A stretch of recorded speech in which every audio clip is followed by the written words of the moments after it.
चाहता हूँ, दिखाना चाहता हूँ। हालांकि इस घर के अंदर भी लेकर चलूंगा, दिखाऊंगा कि किस तरीके से इसका काम किया जा रहा है। साथ में कॉलम और बीम के बारे में बताते हुए जो लगा हुआ सरिया है उसके बारे में भी बता दूंगा, और उसके साथ साथ इस घर को किस पैटर्न पे बनाया जा रहा है अच्छे तरीके से आप समझ पाए, इसलिए मैं आप लोग के लिए प्लान भी बना कर लाया हूँ और अभी दिखाऊंगा कि किस तरीके से इस घर के लिए काम को किया जा रहा है, अंदर में किस तरीके से डिजाइनिंग है। तो अगर आप भी अपने लिए एक छोटा सा प्यारा सा घर के लिए प्लानिंग कर रहे हैं, आप इस वीडियो को देख लीजिएगा, आपको अंदाजा चलेगा कि आपको अपने घर का काम को किस तरीके से करवाना है और इतना काम करवाने में आपका टोटल कितना रुपये तक का खर्चा है वो आ सकता है। दोस्तों, आप इस बनते हुए घर के बारे में बहुत अच्छे तरीके से समझ पाए, इसलिए मैं आपको सबसे पहले इसका साइज़ के बारे में बताना चाहता हूं।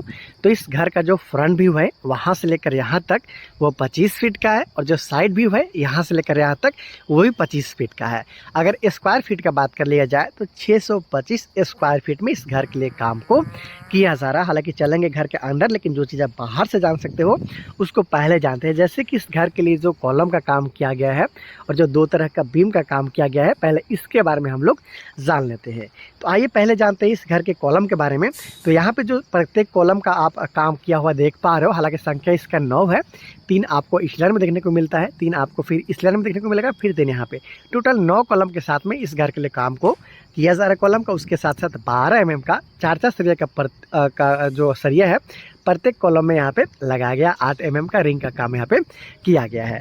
बीम का बात कर लिया जाए तो 2 तरह का बीम यहाँ पे आप देख पा रहे हैं। ये तो इस घर के लिए प्लिंथ बीम है, जो कि घर के लिए अगल बगल से जो जमीन है वहाँ से लगभग 3 फीट की ऊंचाई में यहाँ पे प्लिंथ बीम का काम है वो किया गया। मतलब जो घर का फर्श का काम किया गया है वो ग्राउंड के लेवल से लगभग 3 फीट के आसपास तक का ऊंचाई में यहाँ पे किया गया है। इसलिए यहाँ पे आप देख पा रहे हैं ये 9 इंची बाई 9 इंची का बना हुआ बीम है। इसमें भी 4 सरिया का प्रयोग किया गया है 12 mm का।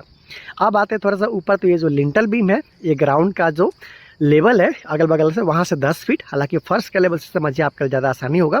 जो घर का फर्श बनाया जाएगा वहाँ से 7 फीट की ऊंचाई पे इस घर के लिए लिंटल बीम का काम है यहाँ पे वो किया गया है, जहाँ पे भी 4 सरिया का इस्तेमाल किया गया है 8 mm का। याद रहे, ये जो कॉलम है वहाँ पे 12 mm का 4 सरिया, ये जो बीम है प्लिंथ बीम वहाँ पे 12 mm का 4 सरिया, ये जो लिंटल है यहाँ पे भी 4 सरिया, लेकिन यहाँ पे 8 mm का सरिया के साथ में बीम का काम है वो किया गया है। घर के फर्श के ऊंचाई से यहाँ पे लगभग 10 फीट की ऊंचाई पे घर का जो छत का ढलाई का काम है वो किया जाएगा। तो मिडिल क्लास फैमिली के द्वारा ये छोटा सा बनता हुआ घर है 2 कमरा का। चलते हैं अंदर, उससे पहले एक बात और जान लीजिए कि इस घर के लिए जो भी विंडो का काम किया गया है बिल्कुल बॉक्स डिजाइन के साथ में काम किया गया है। देख सकते हो 2 सामने की तरफ और 2 साइड की तरफ। सारा विंडो चीप एंड बेस्ट है और ज़्यादा इसको बनाने में खर्चा नहीं आता। सिर्फ ब्रिकवर्क के साथ में 3 तरफ से काम किया गया है और लिंटल बीम के साथ में कुछ इस तरीके से जो यहाँ पे ढलाई का काम है उसे करते हुए इस जो विंडो है इसका काम किया जा रहा है। लगभग 3 से 3.25 इंच के आसपास तक भी इससे बाहर निकाला गया है।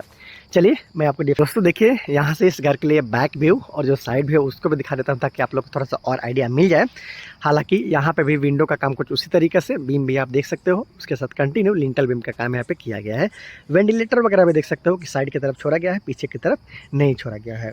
एक बात और बता दो कि ये जो घर है इस घर के लिए जो बीम का काम किया गया लिंटल बीम का, वहाँ पे देखिए सॉरी प्लिंथ बीम का, वहाँ पे सरिया निकाला गया। आने वाले दिन में और भी इसे एक्सटेंड किया जाएगा, इसलिए कभी भी आपको घर का काम को और भी आने वाले दिन में बढ़ाना होगा तो इस तरीके से सरिया आपको निकाल देना होगा ताकि इसी लेवल पे और उसको ज्वाइंट करते हुए यहाँ पे आगे आप काम बढ़ा सके। उस समय पहले का काम और जो बाद में काम करेगा उसमें बाइंडिंग अच्छे तरीके से हो पाता है। तो दोस्तों ज़्यादा लेट नहीं करेंगे, चलते हैं अंदर, देखते हैं किस तरीके से काम किया गया है। हालांकि यहाँ पे लगभग 4 फीट बाई 7 फीट के आसपास तक का मेन इंट्रेंस है। ये किचन है उसके लिए विंडो है, यहाँ पे हॉल और डाइनिंग एरिया उसके लिए विंडो है, यहाँ पे वेंटिलेटर और यहाँ पे वेंटिलेटर जो कि बिल्कुल विंडो के ऊपर में दिया गया है।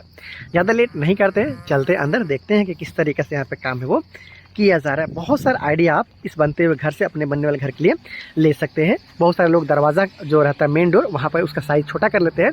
कम से कम आपको 4 से 4.5 फीट के आसपास तक का मेन डोर तो रखना ही चाहिए।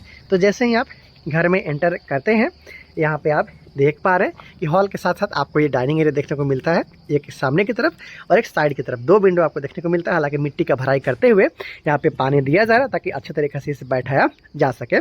ठीक से बैठाते हो तो आने वाले दिन में सेटल डाउन का जो चांसेस है वो कम हो जाता है।